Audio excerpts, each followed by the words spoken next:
చదువుకుంటే బతుకు మారుతుందనుకున్నారు. ఇంటికి దూరంగా ఉన్న భవిష్యత్తు కోసం తప్పదనుకున్నారు. రాత మారుతుందని ఆశ పెడితే ప్రాణాలే పోతున్నాయి.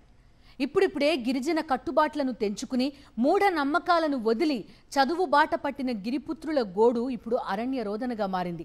కూటమి సర్కార్ అధికారంలోకి వచ్చిన నాటి నుంచి గిరిజన సంక్షేమ హాస్టల్స్ పరిస్థితి దిగజారిపోయింది. ఇప్పటి వరకు విష జ్వరాలతో విద్యార్థులు కన్నుమూస్తే ఇప్పుడు పచ్చకామెర్లతో తనువు చాలిస్తున్నారు. పార్వతీపురం మన్యం జిల్లాలో గిరిజన సంక్షేమ హాస్టల్స్ నిర్వహణ తీరు రోజురోజుకు దిగజారిపోతుంది. కూటమి ప్రభుత్వం వచ్చిన నాటి నుంచి విద్యార్థులు రోగాల బారిన పడుతున్నారు. మొన్నటి వరకు విషజ్వరాలతో విద్యార్థులు చనిపోతే ఇప్పుడు పచ్చకామర్లు వచ్చి చనిపోతున్న ఘటనలు చోటు చేసుకోవడం మరింత ఆందోళనకు గురిచేస్తుంది. పార్వతీపురం మన్యం జిల్లా కురపాం అసెంబ్లీ నియోజకవర్గంలోని కురపాం, గుమ్మలక్ష్మీపురం, కొమరాడ మండలాల షెడ్యూల్ ప్రాంతాల్లోని గిరిజన సంక్షేమ హాస్టల్స్ గిరిజన విద్యార్థుల పాలిట మృత్యు ద్వారాలుగా మారాయి.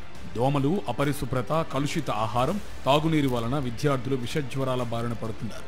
వీటిని నిరంతరం పర్యవేక్షించాల్సిన గిరిజన సంక్షేమ శాఖ ముద్దునిద్రపోతుందని ఆదివాసీ సంఘాలు ఆవేదన వ్యక్తం చేస్తున్నారు. గిరిజన మంత్రి గారు ఆ మంత్రి పదవి స్వీకరించిన తర్వాత మొదటి సంతకం గిరిజన ఆశ్రమ పాఠశాలలో రెసిడెన్స్ స్కూల్లో ఏఎన్ఎంఎల్ని నియమిస్తాం, అక్కడ వైద్యానికి సంబంధించి అన్ని ఏర్పాట్లు చేస్తామని చెప్పారు. ఈ వేళ గారు ఆ ఊసే పట్టడం లేదు. కురుపాం మండల కేంద్రంలోని గిరిజన సంక్షేమ బాలికల హాస్టల్స్లో 611 మంది విద్యార్థులున్నారు.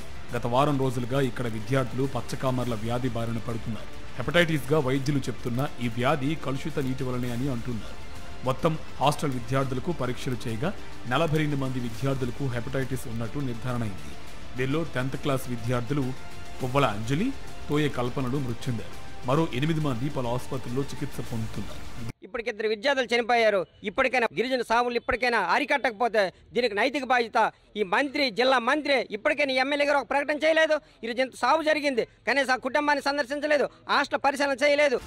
గిరిజన సంక్షేమ శాఖ మంత్రి గుమ్మడి సంధ్యారాణి సొంత జిల్లాలో పరిస్థితి అధ్వానంగా ఉండడంతో ఆదివాసీ సంఘాలు, వైఎస్ఆర్సీపీ పార్టీ తీవ్రంగా తప్పుబడుతోంది. విద్యార్థుల ఆరోగ్యం పట్ల ప్రభుత్వం కనీస బాధ్యత లేకుండా వ్యవహరిస్తోందని మాజీ డిప్యూటీ సీఎం పాముల పుష్ప శ్రీవాణి ప్రభుత్వాన్ని దుయ్యబట్టారు. కురపాం ఆసుపత్రిలో చికిత్స పొందుతున్న బాలికలను పరామర్శించి వైద్యులను వివరాలు అడిగి తెలుసుకున్నారు. 2 విద్యార్థులు మరణించారని తెలిసినప్పటికీ స్థానిక ఎమ్మెల్యే గాని మంత్రి గాని ఎందుకు హాస్టల్కు రాలేదని నిలదీశారు. ఇంకా ఎంతమంది చనిపోవాలి? మీ అసమర్థత వల్ల గిరిజన విద్యార్థులు ఇంకా ఎంతమంది చనిపోవాలని నేను ప్రశ్నిస్తున్నాను. ఇప్పటికైనా హాస్టల్స్ అన్నిటికీ కూడా చెక్ చేయండి, రివ్యూ మీటింగ్ పెట్టండి. హాస్టల్లో గత వైఎస్ఆర్సీపీ ప్రభుత్వం ఏర్పాటు చేసిన ఆర్ఓ వాటర్ ప్లాంట్ 2 నెలలుగా మూలన పడేశారని, వర్షాలకు బోరు నీరు కలుషితం కాగా అదే నీటిని హాస్టల్ విద్యార్థులు తాగడానికి, వంటకు వినియోగిస్తున్నారని తేలింది. బతుకులు బాగుపడతాయని హాస్టల్కు పంపితే ప్రాణాలు పోతున్నాయని ఇప్పటికైనా ప్రభుత్వం మొద్దునిద్ర వేడాలని కోరుతున్నారు విద్యార్థుల తల్లిదండ్రులు.